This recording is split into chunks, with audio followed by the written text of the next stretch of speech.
Welcome back, fan stands, to the Week 22 finals. We have Bad Moon versus Casualties Ramp. Bad Moon will be played by Joe today. You play a bunch of black creatures, you pump them up with a Bad Moon, and then you burn out with red spells. On the other side, we have Matt playing Casualties Ramp. You get out a quick Nissa, and then you decimate with Casualties of War or loop value with Tamio. Here is game one.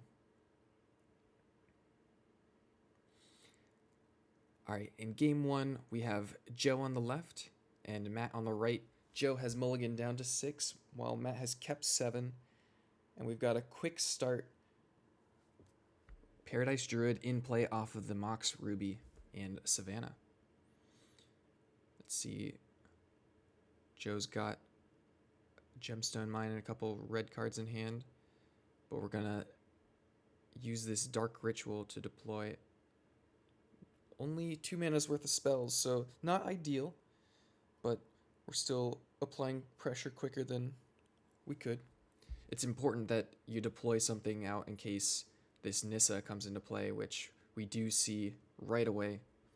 Matt chunking in for 3 with the Savannah. And gonna deploy Paradise Druid as well. Now, attacking Nissa here, the issue is that 2 damage isn't really going to put much of a dent, and this Paradise Druid can also block if need be. But we do have access to some of our red burns, so we're going to use it while we can. But if we're using the 3 to get rid of a blocker, yeah, we're just going to go straight to face. Another Mox as a mana source is actually a good sign, because that means that we won't be seeing more lands. This Narset also won't grab a land for Nissa to uptick on. But just being able to grab more spells and deal with Joe's board is something that it represents. We can get rid of Narset. It would just mean that Matt wouldn't get to see an extra card off the top 4. But it's not like Joe is going to be drawing too many extras. And we've got the Paradise Druid getting rowdy into the red zone. With an unstable mana base, having your mana become creatures that can be bolted, you don't want to block with the Paradise Druid, so might as well get into the red zone. And it's not like you're too sad if your planeswalkers get hit a little bit, because then it just means that you're not taking damage from the black creatures on Joe's side.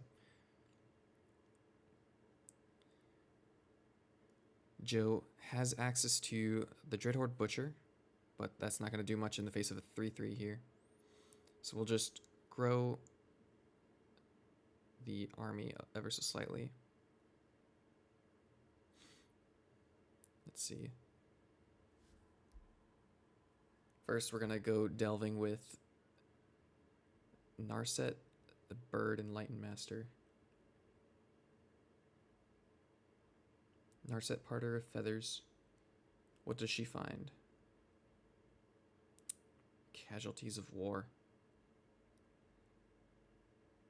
We have 5 mana in play. But we're just gonna absolutely decimate that token. Uptick Nissa on nothing. And get rowdy for 3.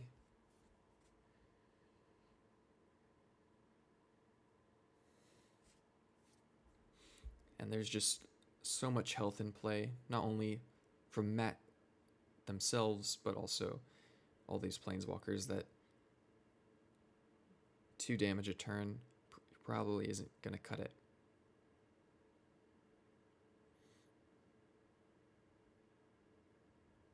And even if we get access to bolts to keep pushing through this, like a bolt here on the Gemstone Mine would actually do a lot. It would get rid of a mana source for that Casualties in Matt's hand. And then Nissa would have no way to protect themselves. You'd actually probably want to ult Nissa at this point so that you can maybe deploy later Nissas that you grab. You're at such a high health total. But Bolt is not what Joe had. And Matt continuing to draw mana sources that aren't lands. So, not completely out of the woods, but this ultimate, I think, does likely spell the end. Matt's just going to have all the mana they could ever need for the rest of the game. Not only to deploy the casualties in hand, but make any future draw just so much better. You can Tameo into Nissa at this point. You've got so much mana. There's that Nissa emblem. You don't see it often as just making a 3/3 vigilant creature every turn is enough. But yeah, indestructible lands, hard to get through that. And Joe packs it up. We'll move on to game number 2.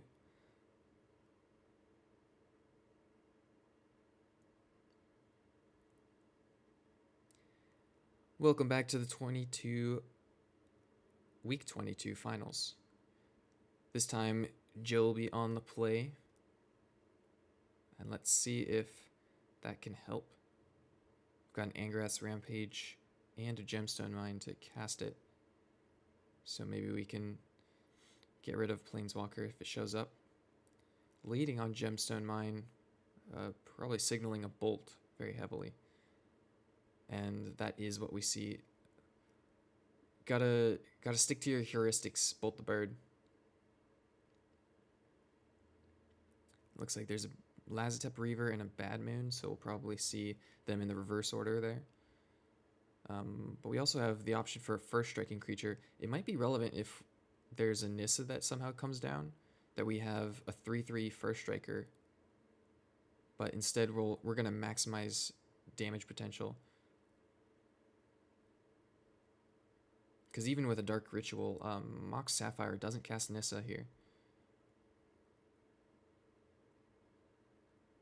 You would have had to have specifically a Forest and Mana Vault instead of Dark Ritual.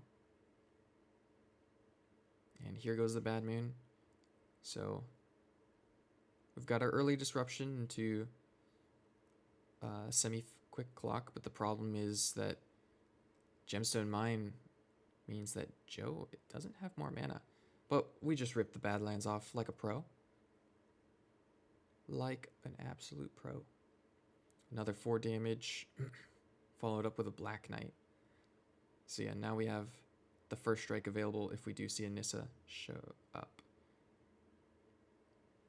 It does mean that if they want to attack out and eat something, then you would only get 5 damage across.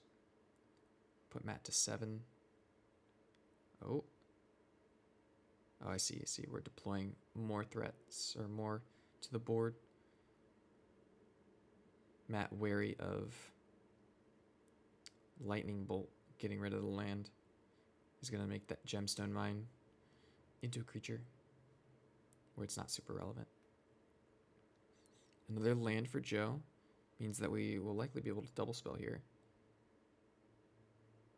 And here we're getting rid of Nissa, chunking in for 7. Put Matt to 5. This is looking pretty good. But a Casualties will still be disastrous here. You can get rid of the Black Knight, the Bad Moon, and the Bad Lands.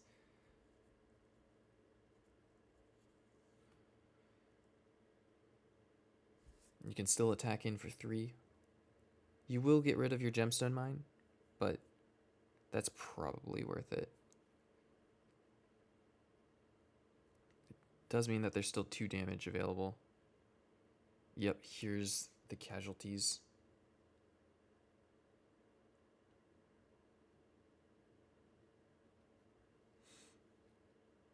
Oh, I see we had the land drop.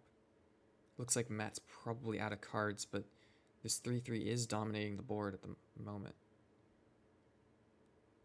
And Joe, nothing to do.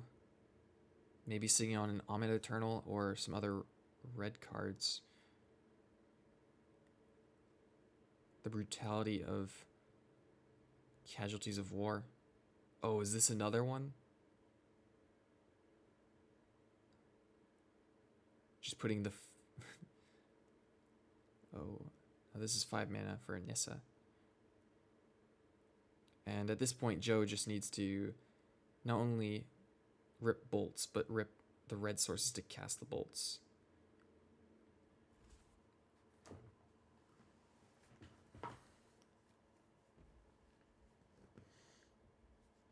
And a Malkin isn't what we want. Can help us delay a turn, but at this point we need 2 turns.